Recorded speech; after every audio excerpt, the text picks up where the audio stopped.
Muy buenas noches, doctor Hugo Falconi. En esta oportunidad quien le habla es el alumno Pedro Luis Rodríguez del curso Derecho Constitucional y Derechos Humanos. En esta oportunidad abordando el tema de la T2 y las preguntas que corresponden a esta. Pasaré a responder pregunta a pregunta. Pregunta número 1. Va dentro de un entorno donde el presidente es vacado, ¿quién asume las funciones? Si el presidente es vacado, según el artículo 115 de nuestra ley madre, la Constitución, nos dice que quien asume funciones es el primer vicepresidente de la República, o en su defecto de este, el segundo vicepresidente, o en defecto de ambos, el presidente del Parlamento. La pregunta número 2, dentro del contexto de cómo se oficializa este pedido de vacancia, según el reglamento del Congreso, en su artículo 68, nos dice que se presenta a través de una moción de orden del día, que tiene prioridad en la agenda del Parlamento. Es la primera en la que el Parlamento va a tomar su atención y va a discutir. Y tiene que ser promovida por no menos del 20% de parlamentarios. La pregunta número 3, en torno a cómo ya se admite el pedido de vacancia para que sea debatido en el Pleno.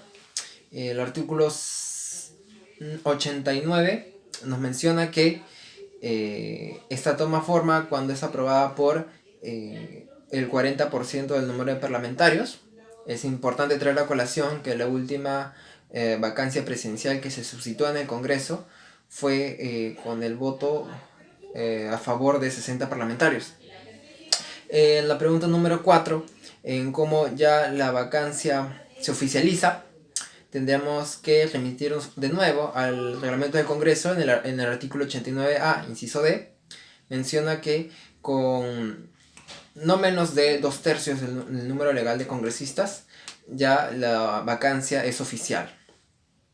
Y también es importante traer a colación que la vacancia del expresidente Vizcarra se oficializó con 105 parlamentarios a favor, es un número muy abrumador. La pregunta número 5, ¿desde qué momento ya rige la vacancia en todo el territorio nacional en la República? Según también el reglamento del Congreso, la vacancia rige desde que se comunica al vacado, al primer ministro, o desde el día siguiente cuando se publica en el Diario Oficial de Perú. La pregunta número 6 es un poco más personal. ¿Cómo consideraría yo, basándome en la Constitución, qué se entiende por el término permanente incapacidad moral? Hay que tener claro esto, que este término no está definido ni por la Constitución ni en la jurisprudencia del Tribunal Constitucional. Entonces es un término, no podríamos decir un término ambiguo, sino que es un término muy amplio. Se puede tomar a discreción de cada parlamentario, porque son ellos por constitución que tienen esta facultad. Entonces, lo más lógico sería desglosar todo el término, ¿no? Permanente incapacidad moral. Permanente, algo que es cíclico, que no tiene fin, o que no tiene fin hasta que una persona no la detenga, pero es algo permanente, algo cíclico. Permanente incapacidad. Incapacidad es esa falta de requisitos que tiene una persona para desarrollar ciertas acciones, ¿no? Y moral, en el término moral es el que es un poco más controversial. ¿Qué entendemos por moral? Podremos definirlo como ese conjunto de costumbres que caracteriza a una persona que puede ser objeto de polémica, ¿no? Objeto de crítica, objeto de desacuerdo para las demás personas. Teniendo que estas costumbres que definen a persona son subjetivas.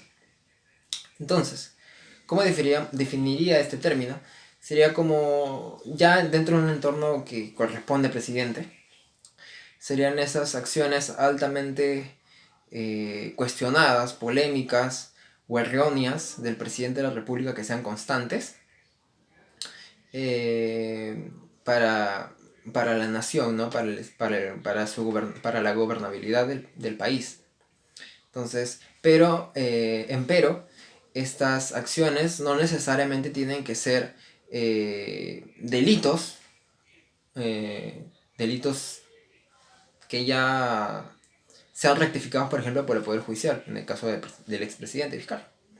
¿Por qué? Porque el Parlamento es un fuero netamente político. No, el Parlamento, no, los parlamentarios no son jueces. Entonces, no necesariamente estos supuestos hechos tienen que ser delitos, sino que pueden ser subjetivos y depende de la discreción del Parlamento. Entonces, no necesariamente estos hechos que son altamente polémicos o altamente erróneos de la figura presidencial no tienen que ser probados como delitos.